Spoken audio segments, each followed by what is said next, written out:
Well, political turmoil has escalated in the United Kingdom, where the future of Brexit is unclear at this point. Lawmakers will vote on whether to oust Prime Minister Theresa May and her political party from power today. This comes after Parliament rejected her Brexit deal by a historic margin yesterday. Theresa May had been negotiating Britain's plan to leave the European Union over the last 2 years. CBSN contributor Simon Bates has more from London.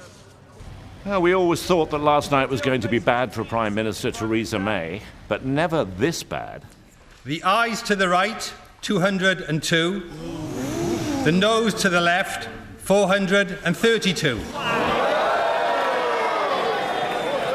The shock could be heard around Parliament. British legislators had just voted to sling her plan for Britain's withdrawal from the European Union into the trash can of history. She lost by a whopping 230 votes, the worst defeat of a British government in modern history. 118 of her own legislators voted against her.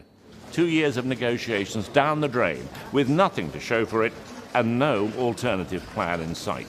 This country is now careering towards crashing out of the European Union at the end of March with no agreement in place. It could be devastating for our economy. Last night, the Prime Minister addressed Parliament. It is clear that the House does not support this deal, but tonight's vote tells us nothing about what it does support. And then Jeremy Corbyn, the leader of the opposition Labour Party, moved in for the kill. I have now tabled a motion of no confidence in this government.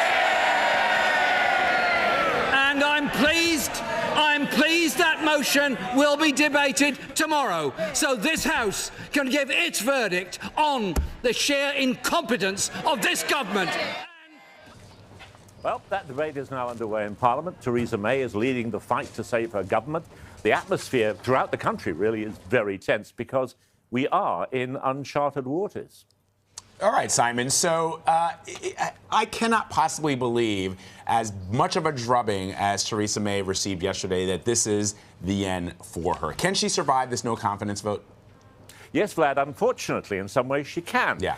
Quite simply because the people who voted yesterday for her are voting, voted against her yesterday, are now going to vote for her. It is a crazy situation, but it can go on as long as she wants it to go on.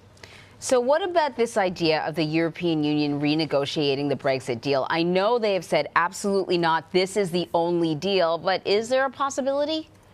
No, not unless you know a way in, Anne-Marie, that we don't. Because the situation is that everybody's got themselves so tied into taking a stand. The European Union say they won't renegotiate in any way. Theresa May says she won't renegotiate unless they renegotiate. And there are 5 other sectors in Parliament, all of them wanting their own piece of the action.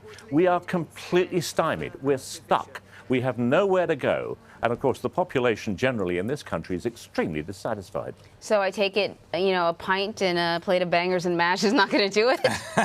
No. I mean, I could take the population of this country to the pub and buy them half a pint of warm beer, and they still would be furious. Wow. I think no matter how it ends up, a lot of people are going to be very angry. Yes. Simon, it's great talking to you. Thank you so much. Thank you.